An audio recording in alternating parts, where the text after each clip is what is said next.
Welcome to another episode of The Awakenings. I'm Zaben, your host, and today we'll be discussing the disempowered self. What do I mean by disempowered self? I had said it in one of my other videos, and I wanted just to clarify with you so that you have a clear understanding of what a disempowered self is. A disempowered version of you, a disempowered self, is nothing other than in the timeline of your life, in some age that you were at, 2 years old, 5, 7, whether you remember it or not, there was a version of you that wasn't validated, cared for, or taken care of. And so that version of you feels disempowered, feels less than, feels that they don't belong here, feels alone, feels that they don't matter, that they don't deserve good things, feels that it's easy to be forgotten, feels that they're not seen, they're not heard, right? That version of you is a child version of you. That version of you is what I like to call your disempowered version, your disempowered self. We have many selves with us, right? This is not just us right this moment. We have many experiences in our past, right? And those versions of ourselves are still trapped in a loop of, I want to be seen, I want to be heard, I want to be loved, I want to matter, I want to deserve, all that beautiful stuff that we had denied ourselves as children. The disempowered self is simply the version of you that is still feeling disempowered about who they are.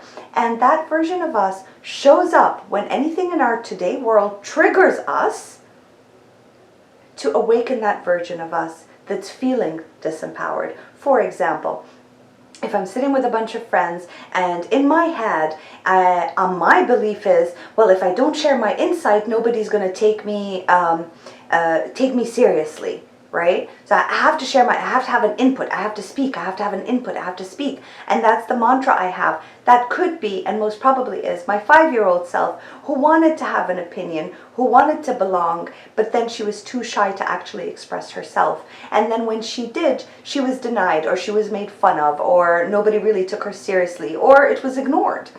Whatever happened in that specific scenario changed and shifted that version of me that's living in the past, still my 5-year-old self who feels less than, right?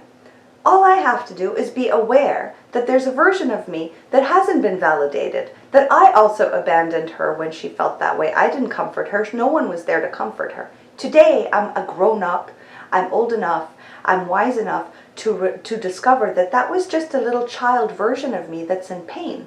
And now I will look back and pay attention to that version of me that feels that she's less than everybody else, right? That she has to speak up to get everybody's opinion. She's less than. I'm going to sit and I'm going to love her.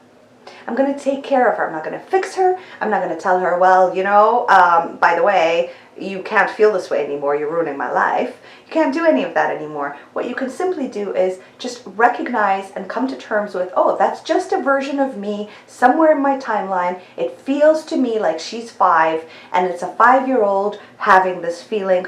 I will now love and cater her like a mother would, like how I wished I was mothered, right? Because mothering is catering and validating. And all you're going to do is even when you're sitting with your friends and having that feeling arise in you and you're forcing yourself to speak when you don't really want to, don't have anything, but the only reason you're doing it is because you're afraid that you'll be less than them, right? Just sit and recognize, oh my God, that's just my younger self who wants to show herself. She wants to belong. And that's okay. You know what? She belongs to me. And tell that younger self, you belong to me now. You matter to me and you're not less than anything. And even if you're feeling that way, I love you.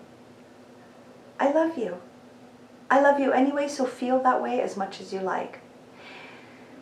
Coming to terms with these are disempowered self and all the disempowered versions of you detangles you from it. Allows you to be free. Allows you to accommodate all versions of yourself and not put any one of them down. But be okay with them. Because every other single human being on this planet is going through very similar inner dialogue. And our only hope is to find inner harmony so that the world around us can find its inner harmony. So let me know from you, what is your inner dialogue? What is your little inner child screaming out? What is your disempowered version of you? What is the self that is there that forces you to do things so that you can matter because you believe you don't? Share with me in the comments. I'd love to hear from you. And I'll see you on the next episode.